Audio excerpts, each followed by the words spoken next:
Então, primeiro, agradecer a Yara, a direção, pela oportunidade, né? E pedir a paciência de vocês, essas 2 horas e pouco. Mas, na verdade, eu agradeço porque quem recebe primeiro sou eu. Porque nós não podemos esquecer que o Espiritismo é a doutrina do conhecimento. E, então, quando a gente vai pesquisar o assunto, vai ler, quem ganha primeiro somos nós que fazemos a pesquisa. Então eu agradeço realmente, quer dizer, não fiz o melhor, claro, com relação ao tema, mas eu fiz o que pude fazer. E com relação às perguntas, aquelas que eu não souber responder, a Yara vai responder por mim e está tudo resolvido, não é? O Chico falou, viu, que falam muito do planeta de regeneração. Eu escutei esse dado ontem e é significativo. No Pinga Fogo número 2, que o Chico, foi até bom esse sinal, porque eu não tinha ainda silenciado o meu. Bom, uma vez eu estava falando no Leon Denis e um telefone celular tocou, o meu, em plena palestra. Foi uma luta para eu conseguir destravar, era outro aparelho. Bom, então o Chico falou que o planeta de regeneração, ele vai iniciar o processo a partir, essa parte da frase é singular, a partir de 2057. O processo de regeneração. Porque se a gente observar, não precisa mais nada, a violência que existe hoje no nosso estado, né? A violência mental, a violência no trânsito, a violência nas pequenas coisas. Então, sem ir para o outro lado do planeta, né? Sem ir para o Oriente, aquilo tudo. Então, realmente, quando isso vai mudar, em termos de comportamento, em termos de mentalidade? Então, eu acho que o Chico estava certo quando fez essa profecia, que a partir de 2057, nós não sabemos o que virá, qual é o remédio amargo ou difícil de tomar que poderá acontecer até lá, para que realmente o planeta se regenere. Bom, então, meus amigos, o tema é esse. Nós temos principalmente nas obras de André Luiz, principalmente.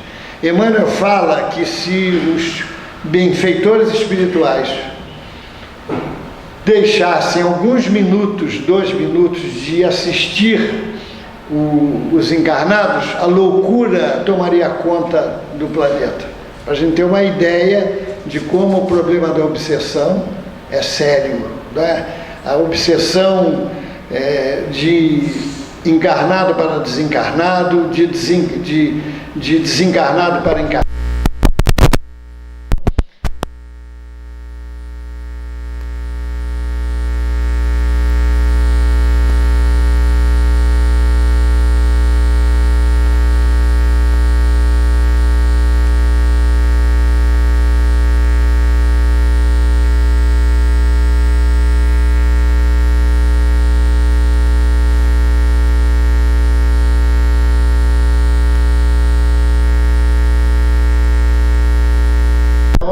De todos os seres, com base na reflexão mental permanente. Então existem 2 categorias, as infra-hipnóticas e as pós-hipnóticas. Então a primeira é através do sono, olha que chique aqui, ó, do sono provocado, e a segunda, além do despertar, Emmanuel. Quer dizer, então a criatura, como é que o espírito realiza? Ele vai repetindo a mesma sugestão. E quando a criatura acolhe, então começa a se processar o início do assédio, da ligação, da afinidade espiritual entre 2 espíritos, via de regra, de desencarnado para encarnado. Vamos lá. Está no livro Pensamento e Vida, no final vai ter a bibliografia, tá? Então, força mental pura e simples, carreando a ideia por imagem viva, a sugestão não é boa nem má, depende da aplicação que a criatura lhe confere. Nossas emoções, pensamentos e atos são elementos dinâmicos de indução. É importante a gente observar isso, porque o princípio de repercussão nos comanda a atividade em todos os passos da vida. Então a criatura, por repetir o mesmo pensamento, porque se é um pensamento fugaz, não interessa a ninguém. Agora, a repetição do mesmo pensamento automaticamente atrai um espírito. Se o pensamento é bom, nós vamos atrair bons espíritos. Se o pensamento é malévolo, nós vamos atrair espíritos maus. Isso sem falar na perseguição que acontece, ou por delitos do passado, ou pela perseguição daqueles espíritos que perseguem os trabalhadores do bem. Quer dizer, eles perseguem no sentido de ficarem atentos, porque enquanto a criatura está trabalhando no bem, não tem problema nenhum, eles não têm acesso, mas basta a criatura não, o que Jesus falou, e falou com muita ênfase, vigiai e orai. Ele colocou vigiai e orai, quer dizer, nesse contexto o processo da obsessão entra, né? Então, vamos lá. O desejo realiza-se na ideia, disse Van Helmont, um filósofo. Chegou mesmo a formular a teoria das formas pensamento, da ideoplastia, da força organizadora, as quais, se repetidas, lhe atribuiu existência efêmera. Estas imagens podem até mesmo se exteriorizar-se, independente de qualquer associação de ideias. Está no livro Pensamento e Vontade, de Bozano.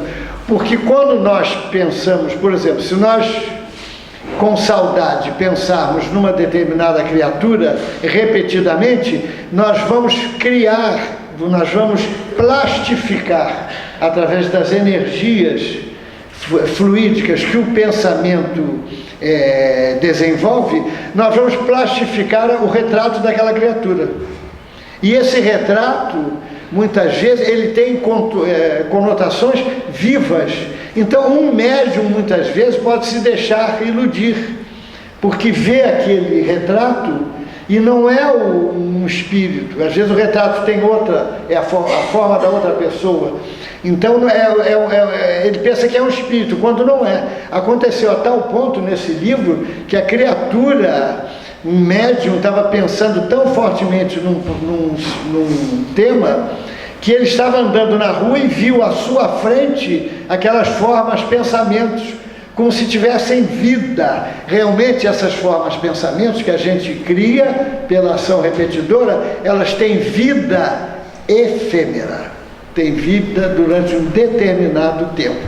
O Chico, ele contava, em determinados livros, aparece que ele via determinadas moças, por exemplo, belíssimas fisicamente, e que em cima aparecia um perispírito completamente diferente, inclusive com aparência de inconformação, de desespero, e ao contrário, via moças às vezes, as chamadas não tão harmoniosas fisicamente, mas no entanto acima da cabeça, elas apareciam belíssimas através do seu perispírito, porque eram criaturas de sentimentos bons, de sentimentos até de certa forma elevados.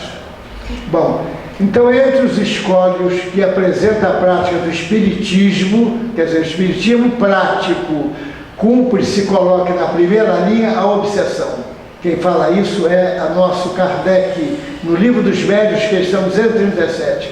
Isto é, o domínio que alguns espíritos logram adquirir sobre certas pessoas.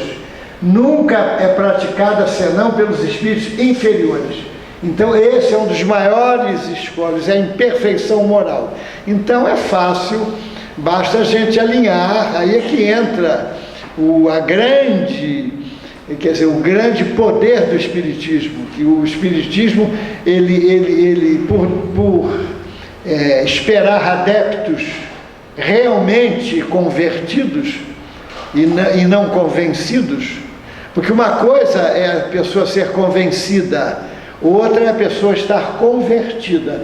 Então basta a gente estudar o elenco das nossas imperfeições morais para a gente saber que a imperfeição moral muitas vezes é alimentada e realimentada. Por exemplo, o ciúme, por exemplo, a avareza, não é? Quer dizer, o desejo da autoridade, de manter o prazer de ser autoritário, tudo isso repetido forma o elenco das imperfeições morais e automaticamente é um obstáculo para o espiritismo prático, e nós vamos ver isso.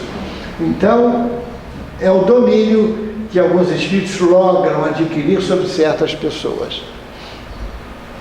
Então vamos dar um exemplo, vamos começar lá com um exemplo em libertação. Olha só a sutileza da fascinação que um espírito exerce sobre o encarnado. Dona Isaura, médium ativa em mesa mediúnica, não obstante, sofria assédio de entidades perturbadoras, em razão, olha aqui, a imperfeição moral, do ciúme doentio do seu marido, dirigente da reunião mediúnica que trabalhava a nossa irmã. Então vejam, ela não combatia o ciúme, ela sabia se ciumenta. Então, a tal ponto, ela, André Luiz fala, quem ler esse capítulo, que ela, enquanto estava na mesa mediúnica, ela se apresentava uma aura de luz, e quando ela saiu, quando terminou a reunião, que ela foi saindo, ela ainda estava banhada em luz, mas quando ela colocou o pé na rua, na calçada, aquela luz dissipou-se, porque aí ela entrou, quer dizer, ela perdeu a assistência, a influência dos benfeitores espirituais, e aí ela ficou ela mesma, e aí a coisa mudou completamente de figura, de cenário, como nós vamos ver aqui. Então vamos lá, embora valiosa, olha, a letra diferente é o problema do digitador, viu? Ele é meio fraco nessa área. Embora valiosa colaboradora, revelando qualidades apreciáveis e dignas, porém não perdeu ainda a noção de exclusivismo sobre a vida do companheiro e, através dessa brecha, sofre violentas vibrações de cólera e perde excelentes oportunidades de servir e elevar-se. Então vejam, quer dizer, é aquele sentimento, será que é amor? Não sei, amor-possessão, amor-domínio, quer dizer, a criatura exercendo como que um domínio, como que a criatura, desejando que a criatura seja como ela é, quando não pode. Nós temos que a ciência de conviver, porque viver é fácil, todos nós vivemos. Agora, a ciência de conviver está em aceitar os contrários, porque todos nós somos diferentes uns dos outros, não tem como, não é? Então é isso. Então olha só, ela é o exclusivismo, ela tinha um ciúme. Ciúme é exclusivismo, não é? O ciúme, ninguém é ciumento altruísta. O ciumento, ele é exclusivo, ele quer somente para si. A pessoa, eu vejo, conheço espíritas que tem ciúme da amizade de amigos com outros amigos, não gostam quando a pessoa, porque como se o amor fosse restrito, meu Deus do céu, o amor, quanto mais amor, mais ele se expande, mais ele se oferece a um determinado número de pessoas, né? Como disse Beethoven, né? Quer dizer, o que trago no coração é preciso que saia. Quer dizer, então aquele que ama, ele ama hoje, amanhã. Nós temos um exemplo maior do nosso Chico, do nosso Eurípides, né? Que amaram muito na vida, né? Então ela abriu uma brecha, quer dizer, ela abriu uma brecha, pronto, abriu a porta para o assédio da sombra. E nós vamos ver como é que esse processo se deu. Vamos lá. Sentimentos inferiores, a criatura que durante o dia se deixa levar, aí é uma ilação sobre o problema, pelas vibrações inferiores da cólera, da irritação e inconformismo. Olha só, gente, marca uma entrevista pessoal para a noite com os seres e as forças que a povoam. O mentor falou isso para André Luiz. Não tem saída, isso é lei. É a lei das afinidades, é a lei das correspondências, isso é ciência. Então a criatura marca uma entrevista pessoal, queira ou não queira, com os agentes da sombra. Isso é inelutável. Vamos lá. Enquanto a criatura é vulgar, tem um detalhe que a gente precisa considerar, principalmente nós que somos médiuns, trabalhadores da casa espírita, para ficarmos vigilantes, despertos. Enquanto a criatura é vulgar, não se destaca por aspirações de ordem superior, as inteligências pervertidas não se preocupam com ela. Basta demonstrar propósito de elevação, apura-se-lhe o tom vibratório, passa a ser notada pelos característicos de elevação. Porque uma vez um espírito falou para o Divaldo: eu odeio Jesus. Falou: vai lá e fala com ele. Isso não, eu não posso derrubar a luz, eu tento derrubar o poste que é você. Quer dizer, então é como eles agem. Nós temos aqueles adversários, eles não são obsessores, eles são candidatos a obsessores se nós abrirmos a porta, mas são aqueles candidatos, quer dizer, são aqueles adversários, melhor dizendo, do bem, que estão na expectativa. Porque olha, até dentro da casa espírita, vamos fazer um parênteses. Enquanto a criatura, por exemplo, se deixa levar pela rotina, porque tem muito espírita, tem espírita materialista, tem espírita rotineiro, quer dizer, que ele, é uma bagagem, a gente até entende, natural, não é crítica, natural dos egressos das religiões antigas, das religiões tradicionais. Quantas e quantas encarnações nós vivemos, tem muito espírita, padre, que foi padre, tem muita espírita mulher que foi freira. Eu conheço, inclusive, um que foi padre, quer dizer, bem perto de mim, o Gilson, pelo menos os espíritos falam, né, os companheiros. Ele tem até a coroinha aqui do cabelo, falta um pouco de cabelo aqui, que é aquela coroinha que o padre tinha, né? E uma vez uma médium teve uma visão que estava o Gilson vestido com aquela roupa de, não sei se aí já é na hierarquia, cheia de botõezinhos, um do lado do outro, dourados, e cheio de livros, eu devia ter vergonha de falar isso, viu, mas vou falar, cheio de livros embaixo do braço. Então o espírito disse para essa médium: esse é do livro, e eu estava mais abaixo, né? Aí ela olhou para mim, o espírito olhou para mim, apontou e falou: esse é da farra. Meu Deus do céu, que vergonha que eu fiquei. Mas então é isso, quer dizer, então nós tivemos muito padres, freiras que estão, e a gente às vezes traz ainda aquele ranço, porque a repetição cristaliza a ideia do espírito em determinadas situações. Então vamos lá, basta demonstrar, enquanto, olha, e quer ver, eu não terminei o raciocínio, a pessoa entra na rotina, assiste palestra, vai embora, lê um livro aqui, lê outro livro ali, começa a ler um livro, mas quando a pessoa, não, eu quero estudar, eu vou, Uriara, qual é o dia dos cursos, eu quero estudar. Podem observar, muitos companheiros que desejam, eu quero estudar, eu quero participar, eu quero vir para o trabalho na caridade, começa a ter alguns probleminhas. Em casa mesmo, ou até ela mesmo começa a sentir sono, pequeninos obstáculos na hora de vir, justamente para atrapalhar. É isso. Quer dizer, enquanto ela estava na rotina, porque olha, o médium, os obsessores têm uma técnica, eles são inteligentes. Então, por exemplo, eles diminuem a cota de serviço que a criatura comprometeu-se a doar. Então não, se ele doar 20%, ele vai chegar lá deficitário. Quando ele podia fazer 100% do que ele prometeu, do programa dele, dentro das possibilidades de fazer, porque é tudo estudado, não é nada além das forças da pessoa, e a pessoa pode fazer além daquilo que prometeu. Nós temos muitos exemplos disso. O próprio Chico não veio para psicografar 452 livros, veio para psicografar 35, não sei, 40, e ele mesmo, por iniciativa própria, ele decidiu fazer mais. Então é isso. Enquanto a criatura, os obsessores, o que eles fazem? Não, deixa ele fazer só 20%, ele vai chegar lá deficitário. É o que a gente deseja, e é dentro do capítulo da obsessão disfarçada que nós vamos ver mais na frente. Então, minha gente, é isso. Vamos lá? Após o sono, olha, voltando à nossa irmã transtornada pelo ciúme, vai ela mesma ao encaixo de maus conselheiros. Não se pode impedi-la? Deixa, disse Isidoro mentor. Nossa irmã ainda hoje não está preparada para atender as lições. E nós vamos ver por que, doutrinariamente, o mentor deixou ela ir. Nós vamos saber por quê, mais na frente. Vamos lá.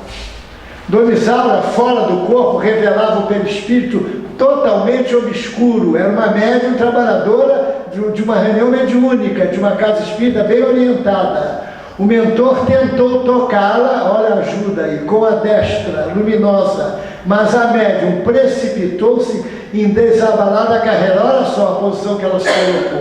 A aproximação dos benfeitores se constituía para ela em aflitiva tortura. Olha só, não assinalava a presença dos benfeitores. Então veja, ela já estava tão imantada fluidicamente pela ação dos obsessores que ela sentia-se até mal na presença dos benfeitores que queriam ajudá-la. Vamos lá. Poderia o mentor constrangê-la a ouvir suas palavras? Sim, mas seria, na verdade, suprimir as possibilidades educativas. Sabe por quê, gente? Porque, olha, o espiritismo requer o que nós falamos.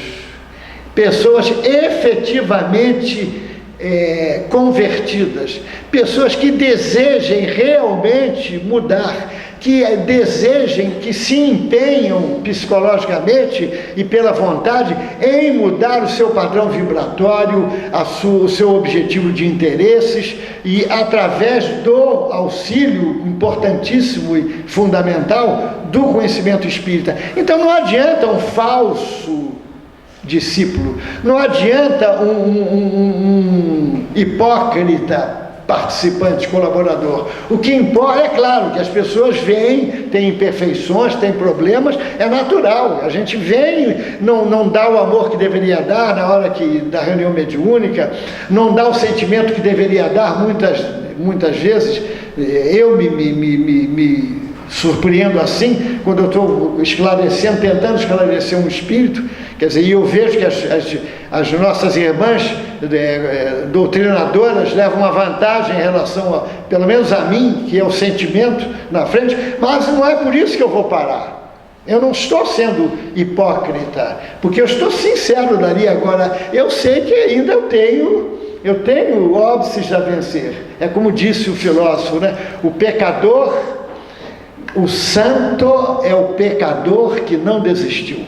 Então é isso que a gente procura. É diferente da hipocrisia, da falsidade, como a gente vê aquelas religiões tradicionais, e a grande diferença do espiritismo, que se preocupam com a quantidade é uma coisa, enquanto nós ainda estamos buscando a qualidade, em primeiro lugar. Então o problema é esse. Não adiantava nada constrangê-la a seguir quando ela estava com um problema sério a resolver, quando ela ainda estava se comprazendo no sentimento inferior do ciúme. Então não adiantava nada ela continuar constrangida à força, não é? A mudança tem que ser natural. Seria, na verdade, suprimir as possibilidades, olha aqui, gente, educativas, o grande processo do espiritismo. O espiritismo, sobretudo, olha, Isaura possuía o direito de errar para melhor compreender o mais acertado caminho para a felicidade. Porque, gente, do erro nós tiramos as lições, não tenho dúvida nenhuma. Não há quem não tire a lição quando erra. Pode ser hoje, pode ser amanhã, mas a gente tira a lição. Então ela precisava, já que ela gostava, já que ela de moto próprio aceitou aquela posição, ela precisava efetivamente um dia decidir-se a lutar contra o ciúme, para apagar aquela mancha e servir aí com naturalidade. Então, para que isso acontecesse, muitas vezes é aquela história do remédio amargo. Ela teria que tomar o remédio amargo, que no caso seria as consequências que ela ia sofrer na companhia de dois obsessores, e nós vamos ver aqui na frente.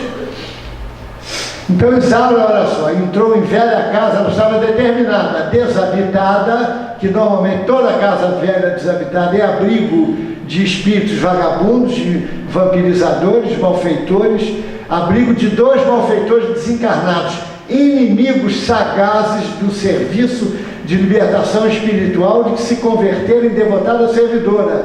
Então, gente, eles não eram inimigos, não, é obsessor do passado, é vingador do passado, não, gente, é inimigo da luz, é inimigo do bem. Então, eles estavam simplesmente, o objetivo deles era derrubar a trabalhadora com a esperança de derrubar o marido e de fragilizar a reunião mediúnica que ela participava.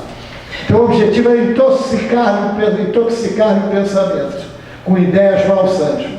Vamos lá? A dupla beirou-se dela, olha só a técnica dele, ó, amistosos e macios, a fim de granjear a sua confiança. Olha só, gente, porque a pessoa gosta, quando vai no atendimento fraterno, ela quer ouvir aquilo que lhe agrada. Eu sofro muito, porque o objetivo dela, inconformada, é mudar o marido, é mudar o filho, a cabeça, é mudar o cunhado, mudar todo mundo, de acordo com o pensamento dela, né? A mulher inteligente, muitas vezes, um parênteses, ela não pode mudar a cara do marido, ela muda a decoração da sala, ela troca as cortinas, bota um sofá novo, decorado, não é? Ela muda a posição para enfeitar, para dar um ânimo novo. Então, a senhora tem sofrido bastante em seus respeitáveis sentimentos de mulher, trazendo para ele, o que eles fizeram? Tentaram ir no sentimento de mulher, trazer à tona, que no caso estava mal dirigido. Meu amigo, clamou interpelada, visivelmente satisfeita por encontrar alguém que lhe compreendesse as dores, olha só, gente, imaginárias e infantis. Olha, e quantos médiuns se deixam perder em oportunidades de trabalho por obstáculos que não existem, são dores imaginárias e infantis, porque o ciúme cria fantasmas na cabeça da criatura ciumenta, não é? Então vamos lá. Então o senhor também sabe, como não, comentou, sou dos espíritos que a protegem, e sei que seu esposo tem sido desalmado verdugo, porque olha, os obsessores, eles levam uma vantagem em relação a nós, porque eles conhecem por que eles levam uma vantagem em relação a nós? Eles conhecem o nosso passado. Então ele conhecia os problemas dela com o marido, além de conhecer o passado, claro. Eles sabiam que o problema dela era o ciúme, era o amor exclusivista, personalista. Então eles atacaram ali, simplesmente desenvolveram ali para chegar ao objetivo maior. A fim de ajudá-la, tenho acompanhado o infeliz surpreendendo o marido, as traições aos compromissos domésticos. O marido, gente, era o dirigente da reunião mediúnica. Olha só que posição eles colocaram para ela, indo ao encontro do que ela pensava. Quer dizer, eles insuflaram, aumentaram o sentimento inferior dela, que era o ciúme, para atingir um objetivo determinado.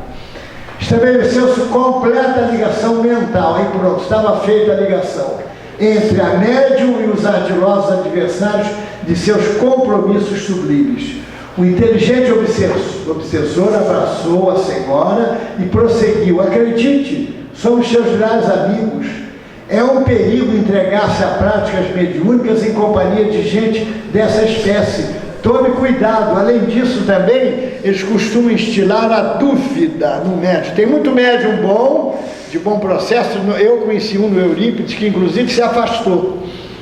Não, isso não é espírito, não é da minha cabeça, sou eu. E é simplesmente a dúvida que os obsessores desenvolvem e procuram alimentar no psiquismo da criatura, simplesmente para afastá-la do trabalho. Vamos lá. Não há recurso, olha só, aí André Luiz, preocupado, perguntou: não há recursos de afastar semelhantes malfeitores? Sem dúvida, replicou o mentor, em toda parte existe contenção e panaceia. Olha só, gente, isso é importante a gente ver, mas na intimidade de nossa tarefa que será mais aconselhável, espantar moscas ou curar a ferida, porque é muito lugar aí, tem muito lugar, minha gente, que promete isso e aquilo, promete resolver o problema da obsessão, e tem até técnicas antigas que se dizem que vão resolver o problema da obsessão em semanas. Já não, porque a reunião, o kardecista é demorado, eles demoram a tirar o obsessor. Minha gente, não é tirar, é mudar. O conceito de desobsessão de espírita é educativo, é mudar os interesses de obsessor e de obsidiado, porque para que não haja violência no desligamento dos laços, e nós vamos ver na frente, entre obsessor e obsidiado. A mudança, a alteração tem que ser feita de forma natural e livre, para ser efetiva e duradoura, e realmente funcionar. Olha, um parênteses aqui, ó, gente, aí esse parênteses até talvez não tenha sido o lugar melhor, mas vale a pena.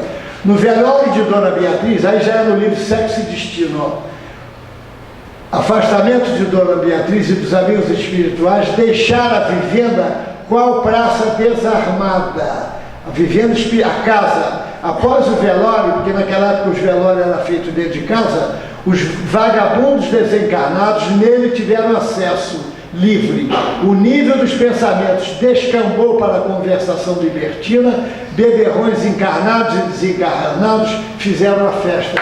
Gente, é o primeiro processo da desobsessão, é a prece, é o primeiro passo da desobsessão, é a criatura orar, ter o hábito de orar. Uma casa que não tem o hábito da prece, ela fica aberta, a porta fica aberta aos espíritos livres. O Chico conta, num dos livros, se não me engano, no primeiro livro biográfico, que ele estava andando na rua em Pedro Leopoldo, quando viu dois espíritos vagabundos entrarem numa casa, tinha um cacho de banana, bonito, maduro, e ele falou, vamos lá comer aquelas bananas. Eles foram lá, sugaram o fluido vital da fruta, como todo tem vegetal, tudo tem um fluido vital, e foram embora. Então Emmanuel disse para o Chico, quem comer aquelas bananas vai sentir o estômago pesado, não vai sentir a saciedade natural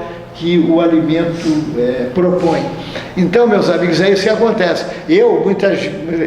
Era comum, não escreve depois do almoço, que dá congestão. Uma vez o Chico estava psicografando e a irmã dele disse isso. Não escreve, Chico, depois do almoço, que dá congestão. Fazer a barba, tomar banho, era uma lenda antiga, né? Comer manga e tomar leite também era uma lenda antiga. Então, tem muita gente que diz, não coma banana d'água à noite, porque é pesado, você vai ter pesadelo. Tudo coisa do passado, né?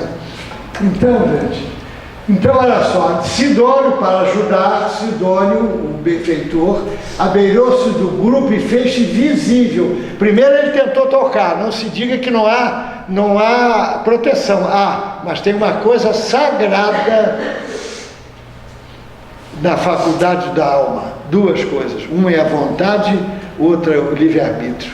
É sagrado, e os espíritos superiores respeitam profundamente o livre-arbítrio, a vontade da criatura.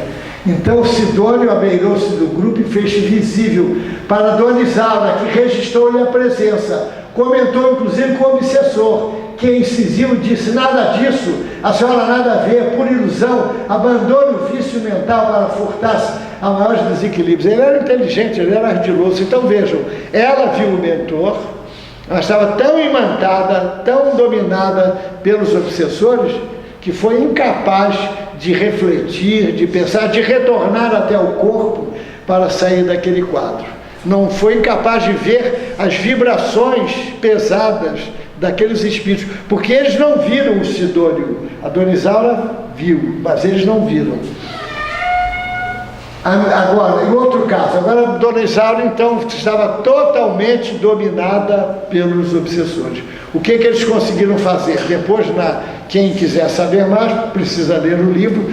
O que o mentor fez? Eles simplesmente foram lá e trouxeram Alfredo, que era o seu marido, para o corpo, que ele estava em trabalho no plano espiritual, e fizeram com que ele despertasse a Dona Isaura. E ela acordou no corpo. Foi a única forma deles desligarem, pelo menos momentaneamente, o espírito da Dona Isaura com aqueles obsessores.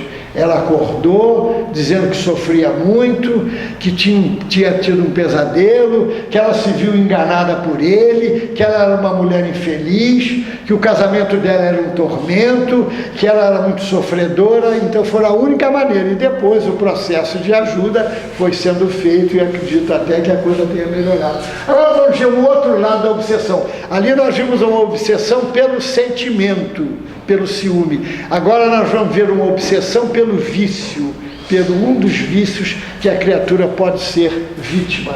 André, em trabalho de auxílio, entra em um apartamento no Flamengo. Duas entidades das sombras. O encarnado Cláudio Nogueira lia jornal e fumava. Uma das entidades aproxima-se, abraçou e gritou: beber, meu caro, quero beber. A sugestão, olha aí, gente, ele usou a faculdade da sugestão. Agora, ao Cláudio Nogueira cabia duas coisas: ou acolher ou não acolher a sugestão. Ele acolheu a sugestão. Nós vamos ver o desenvolvimento. Cláudio, sintonizado com o apelante, ouve-lhe o pedido na acústica da mente. Vamos lá. O hipnotizador desencarnado repete: olha, sugestão acolhida. Só repetiu por causa disso aqui. Se não houvesse acolhimento, ele ia cantar em outra freguesia. O hipnotizador desencarnado repete a ordem. O resultado não se fez demorar. Cláudio larga o jornal, dirige-se ao bar doméstico, prepara a dose de uísque.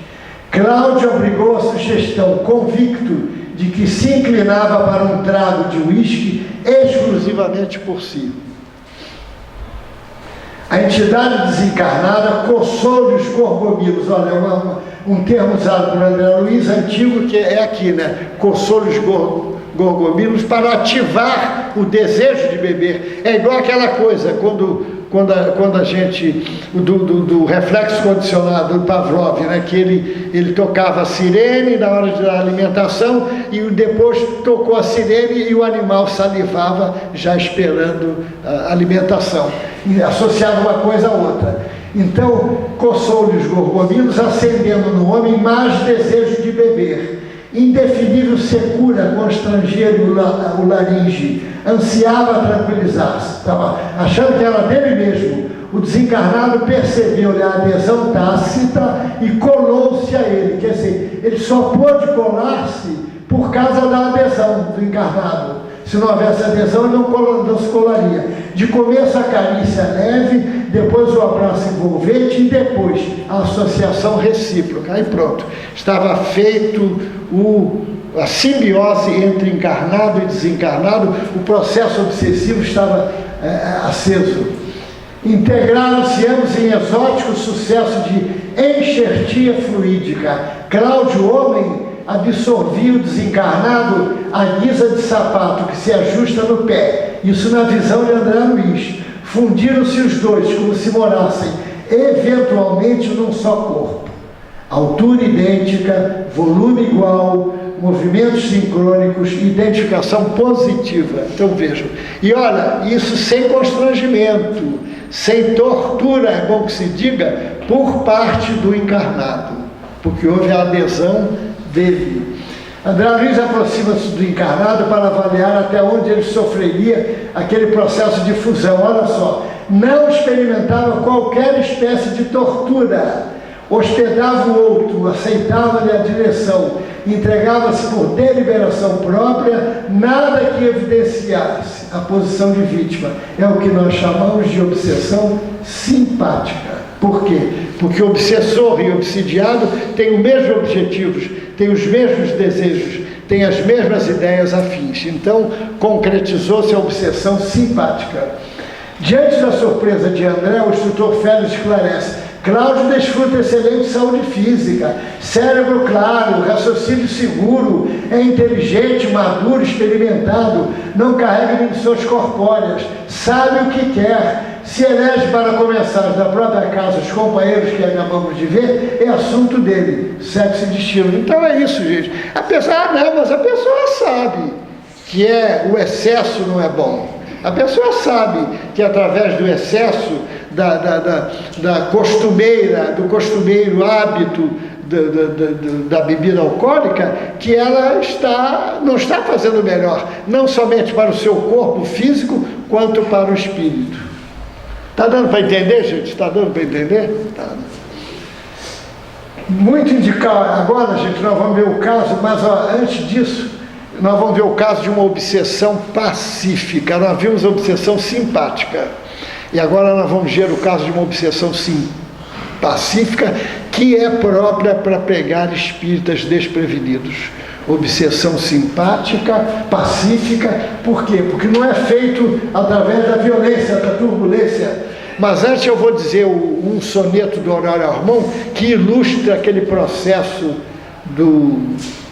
da adesão do Cláudio ao alcoólatra.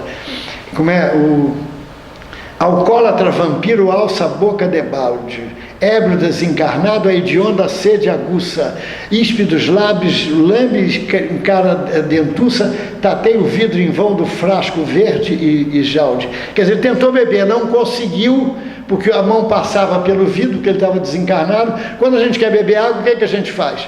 A gente procura um recipiente, um copo, e a água se subordina aos contornos do frasco. Agora, o canudo do desencarnado é um encarnado, que ele procura para sorver o que nós vimos na fruta, estamos vendo com mais intensidade na bebida. Então, nisso caça rápido alguém no remoto arrabal do alcoólatra encarnado encontra e lhe refuça a goela que se inflama, enrubesce e empapuça, como a sacar de si mais sede que a rescalde. Quer dizer, então veja, ele foi aquilo que ele fez dos gorgominos, né? Ele agitou para conseguir mais sede do homem e foi por aí afora. Bom, então vamos continuar aqui. Obsessão pacífica, muito indicada para pegar espíritas acomodados e desprevenidos. Olha, gente, é aquilo que nós falamos. O desencarnado conhece o nosso passado, e conhecendo o nosso passado, ele conhece o nosso ponto fraco. E nós vamos ver qual é o ponto fraco do Custódio, que o Custódio era espírita. Custódio Braga, espírita. Humberto fala: meu amigo, parabéns, você espírita deve ter saído da romagem física melhor do que entrou, porque sabia das coisas. Sim, ele viu, o cara é espírita, nasceu numa família espírita, só pode ter desencarnado melhor do que entrou. E ele abaixou a cabeça, triste, e falou para o Roberto de Campos: lê do engano. E vamos ver o que aconteceu por ele.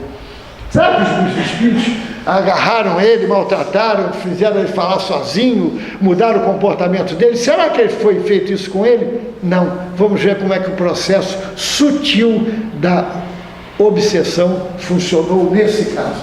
Olha, meu amigo, você não avalia, ele falando para Humberto, o que seja uma obsessão disfarçada, sem qualquer mostra exterior. Aí que está a sutileza do processo. Ajuntei muito dinheiro e consideração, mas retorno muito mais pobre do que quando parti no rumo da reencarnação. Olha, hoje, uma amiga me disse o seguinte: hoje é muito difícil ser médium, por causa das dificuldades. E aí a outra aduziu com propriedade, eu acho até que inspirada pelos benfeitores.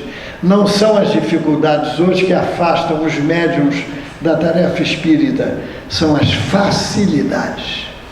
Internet, não é? Computador. Um amigo, o marido de uma expositora, hoje todo mundo tem no mínimo 3 televisões em casa. Gente, antigamente, talvez fosse até melhor para a criatura estudar. Era uma televisão branco e preto que a gente botava bombril na antena para pegar melhor. Hoje não precisa nada disso, né? Hoje são 3 televisões, uma agarrada na parede. E eu vi uma televisão até que me assustou. O homem falava canal 2 e mudava o canal. Quer dizer, só na voz. Então essas facilidades é que afastam, é que seduzem, é que fascinam o médium dos seus compromissos. Aliado a isso, o Valdo Vieira dizia, olha, eu queria ser médium no Rio de Janeiro, quando ele era espírita, porque lá a gente sua sangue, e realmente nós estamos suando sangue, é no trânsito, é no transporte, é nas dificuldades, mas gente, é assim mesmo, eu saía às 7h30 para chegar do Eurípides às 8h, há anos atrás, hoje eu saio às 6h, e já aconteceu na reunião de quarta-feira, desobsessão, não sei por que o trânsito piora na quarta-feira, já aconteceu de não chegar a tempo, eu e o Gilson, saindo às 6h daqui do Anil para ir para Taquara. Mas gente, então eu vou passar a sair 5h30, e se 5h30 não der, eu vou sair 5h. Mas você tem tempo? Não, gente, o tempo a gente faz. Tempo é uma questão de interesse, isso, olha, é sagrado, essa frase, vamos refletir sobre ela. Tempo é uma questão de interesse, escolha. Eu conheci uma senhora que morava na Rocinha e trabalhava em Copacabana e ia a pé, para não gastar dinheiro na passagem, escolha. E à noite conversava com os 6 filhos, queria saber como foram na escola, dialogava, o que muita gente com 2, 3 carros não consegue fazer. Nenhum dos filhos dela foi para o tráfico ou foi para a criminalidade. Todos, as moças e os rapazes, se tornaram homens de bem, em escolha, enquanto a outra às vezes abre a janela, olha, ninguém merece, e aí liga a televisão, Ana Maria Braga, 10h30, Fátima Bernardes, e por aí vai. Aí chega de noite, quando vê o Jô Soares, desliga a televisão e fala assim, meu Deus do céu, que dia, ninguém merece, botou miojo no micro-ondas, 2 minutos depois almoçou, e agora tem até um bolo, já repararam? Quando a sogra foi visitar, chegou um bolo, e, olha, eu não vejo televisão não, viu, minha mulher que me conta, viu? Bota o bolo no micro-ondas, 2 minutos depois está servindo o bolo para a sogra, e a sogra não podia perder, né? Esse bolo está uma delícia, foi aquela receita que eu te dei, né? E isso, exatamente, ela também não passou a recibo. Então, gente, são as facilidades que afastam a gente do trabalho. Ora, meu amigo, vamos lá. Vamos. Nosso herói nasceu em lar espírita, mas trazia consigo alguns sócios de vícios, extravagâncias do passado. Ele falou, levei comigo excelente programa de trabalho, que, se atendido, asseguraria precioso avanço para as vanguardas da luz. Olha o que ele perdeu, gente. Já imaginaram? O grande problema da criatura, do espírito desencarnado, é o tempo perdido. Ele lamenta e profundamente o tempo perdido. Isso aqui é para no final, deixa aqui, para não esquecer. Então, gente, o que os espíritos fizeram? Através de considerações íntimas, aliás, muito comuns nos dias de hoje, coisas da alma, custódio, nada disso. Sua hora de juventude, quando ele era jovem, que queria ir para o centro espírita, alegria, sol, deixa a filosofia para depois. Bom, aí o tempo foi passando, e quando ele ia se aprofundar no centro, custódio, o que é isso?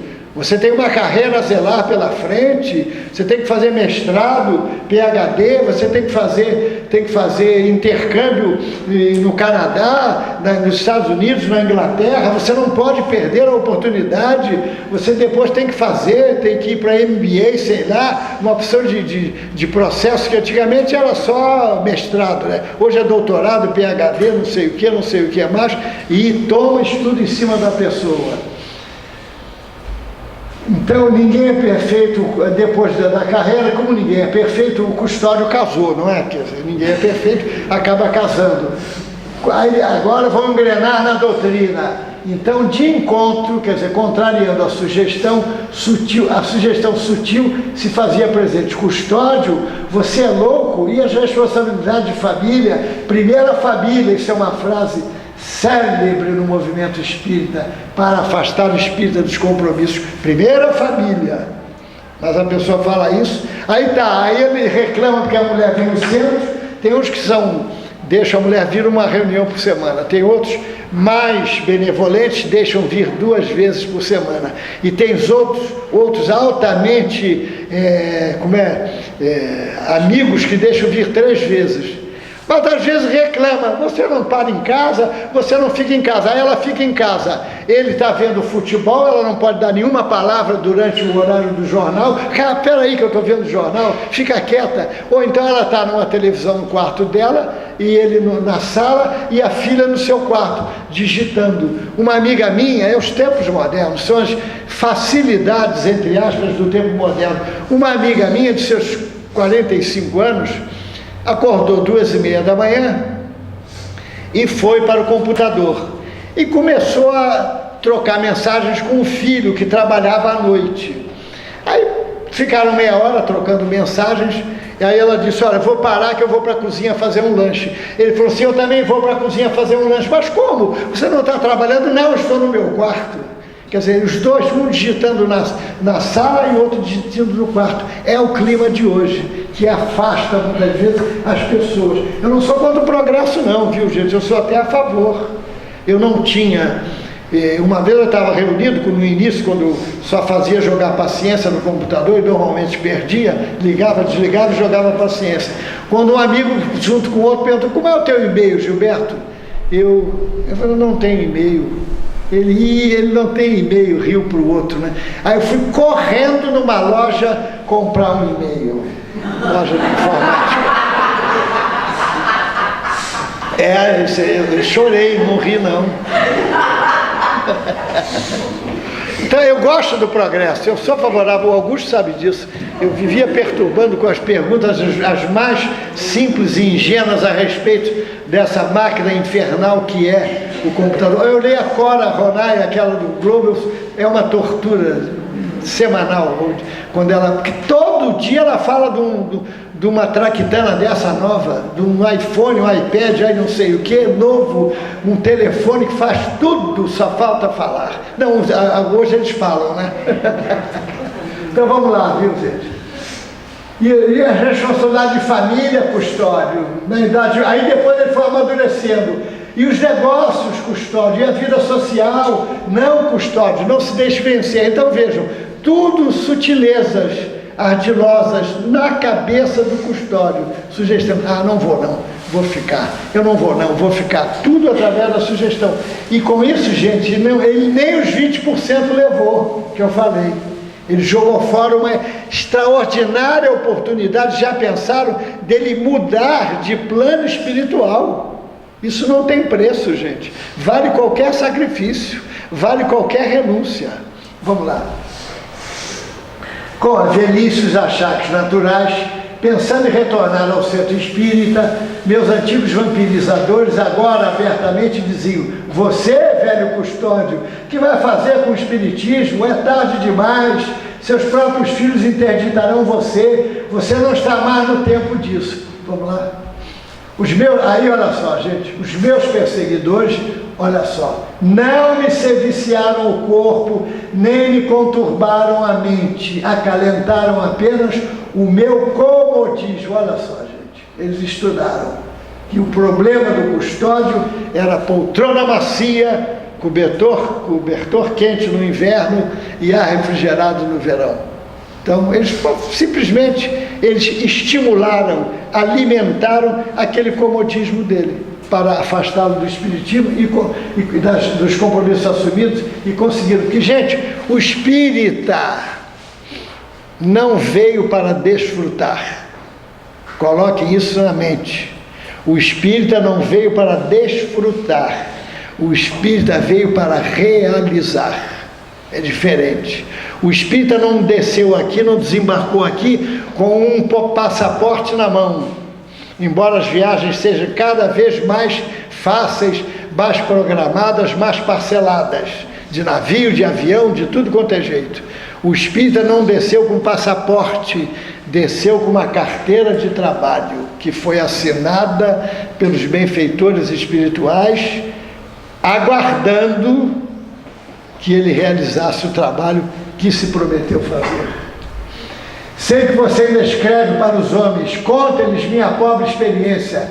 refira-se à obsessão pacífica, perigosa, mascarada. Diga-lhes alguma coisa acerca do valor do tempo, da grandeza potencial de qualquer tempo na romagem humana. Está no livro Cartas e Crônicas de Humberto de Campos. Vamos lá?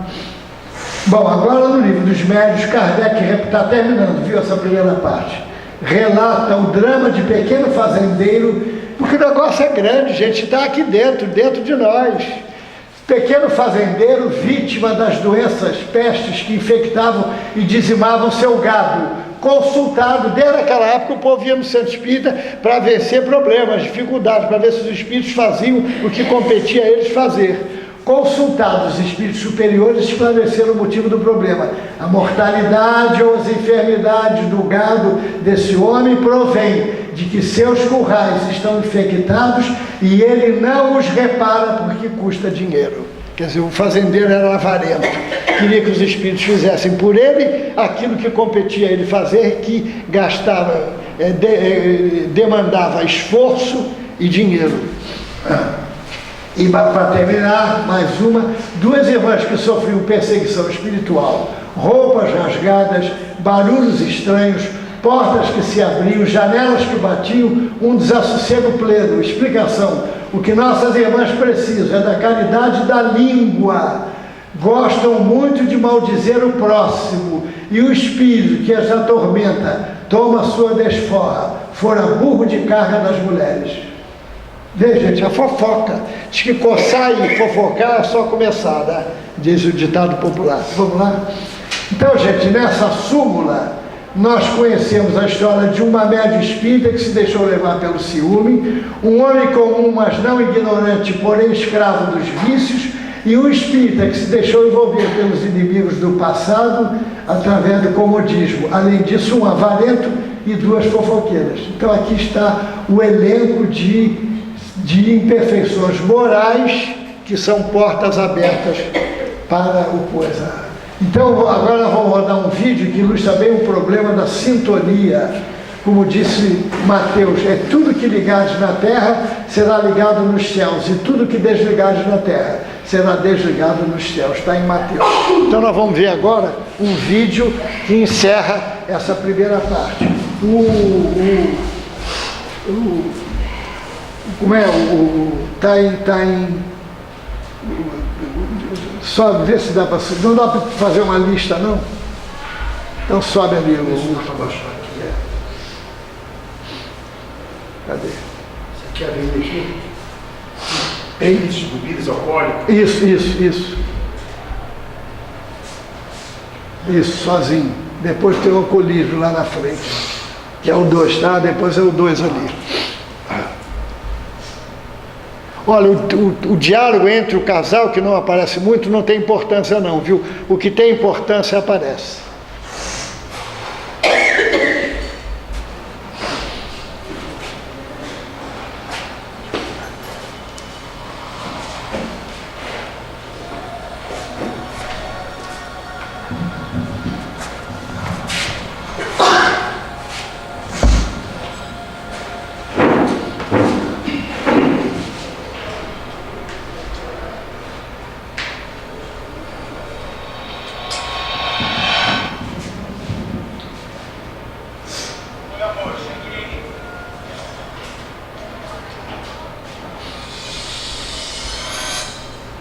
Tem som, né?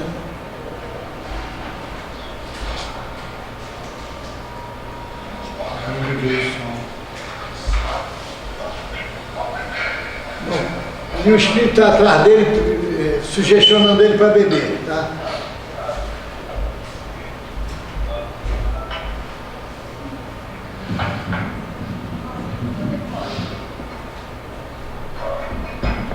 Esse diálogo entre a mulher e ele não tem muita importância, não. O que tem é depois.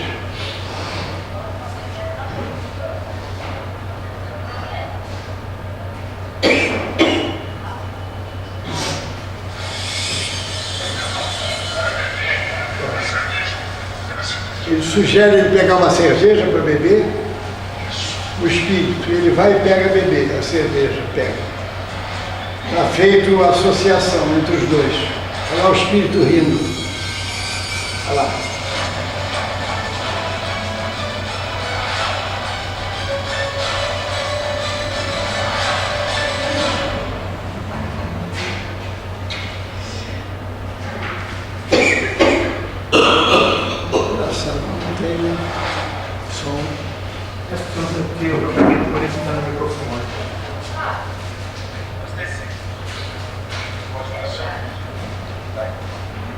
Mas aí ele está bebendo, eu vou explicando. Ele está bebendo, olha, o espírito senta do lado, a mulher vai sair para trabalhar. Ele diz que não vai ficar em casa.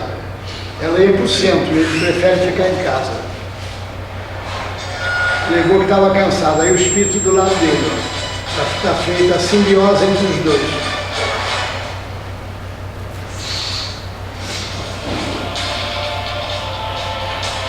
O espírito é livre para decidir e suficientemente lúcido para raciocinar. Aproveitar a conveniência de um mestre ou seguir um malfeitor é deliberação nossa cujos resultados aparecem. Emmanuel André Luiz, não me engano. O problema da obsessão é cada vez mais grave, generalizando-se uma verdadeira epidemia. O álcool que destrói milhares de criaturas é veneno livre e onde quer que vá.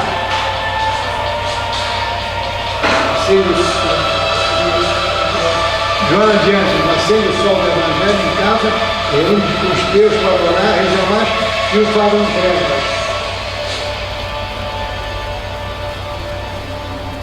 Ali convidando para o AA e o tratamento na casa espírita.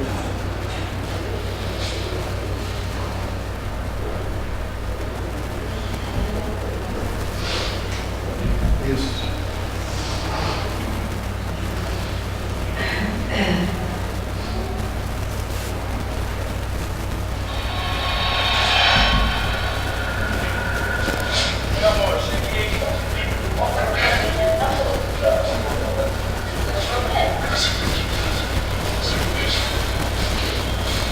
Assim mesmo, depois vai o desdobramento.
Ali é o obsessor, chefe, reclamando dele que não tinha levado o outro ainda para se matar, que era aquele auxiliar. Vai fazer o quê, cara? Você vai sair hoje, tá bebendo com os amigos no bar, já tem alguns de nós lá.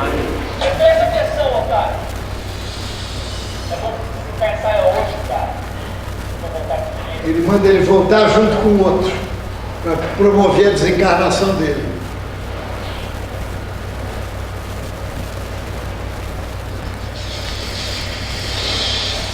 No bar, ele é chamado para continuar, para ir para uma farra com os amigos.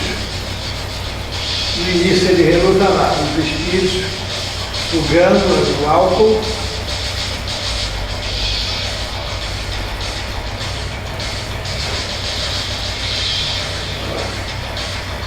Vários espíritos, todos os encarnados acompanhados. E ele está sendo induzido aí para a farra.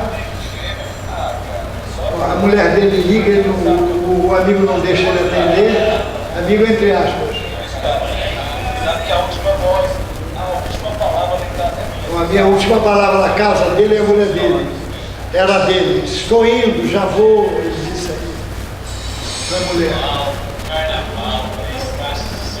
Carnaval, festa e baile, ele está falando. Olha lá, o outro também dando força, ele vai e adere. Ele vai uma vez só, qual é o problema? E ele vai. Olha lá, o espírito também dando força. Olha lá, o outro espírito também dando força. Olha lá, para que ele vá.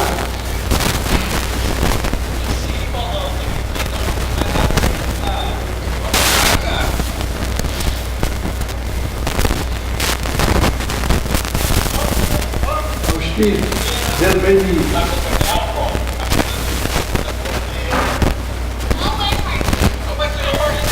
O espírito falava, o encarnado repetia para ele. Ó, viu? Quando ele aderiu, os outros bateram palma. A mulher toca o telefone, ele não deixa atender o outro. Nada disso, Paulão, esse carnaval você vai passar sozinho, cara. Ele, será que não vai ter assistência espiritual? Vamos ver. Ele aderiu aí, ó, aderiu prontamente, pediu mais uma garrafa.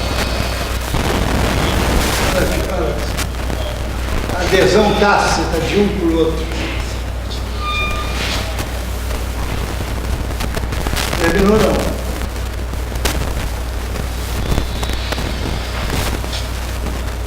Mulher dele ligando, ele não atende, ela fica preocupada. O que ela faz? Qual é o recurso que ela tem em mãos ali? Prece.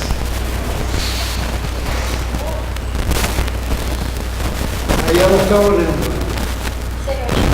Diz que ele é um bom cristão, que ele é cristão, mas é muito, ainda é um pouco influenciável. Na prece ela fala isso, ela está chorando e fazendo uma prece.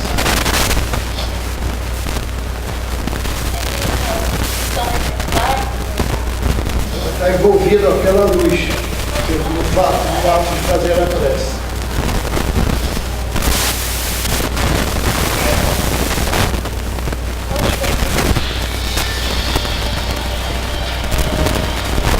Aí a benfeitora ouve, registra a prece e chama os outros companheiros para ir lá auxiliar.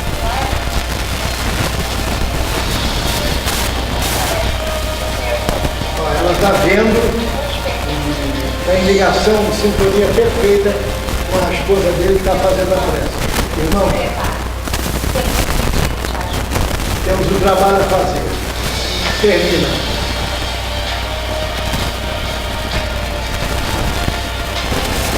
Ele não está sozinho. Todos estamos ligados uns aos outros, na carne, fora da carne, e achamos-nos livres ou prisioneiros no campo da experiência, segundo as nossas obras, através dos vínculos mentais. André Luiz.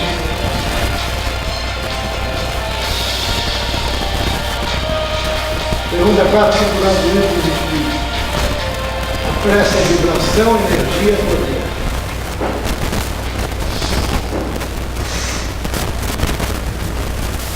É isso aí, gente. Então, agora vamos retemperar as forças para a segunda parte.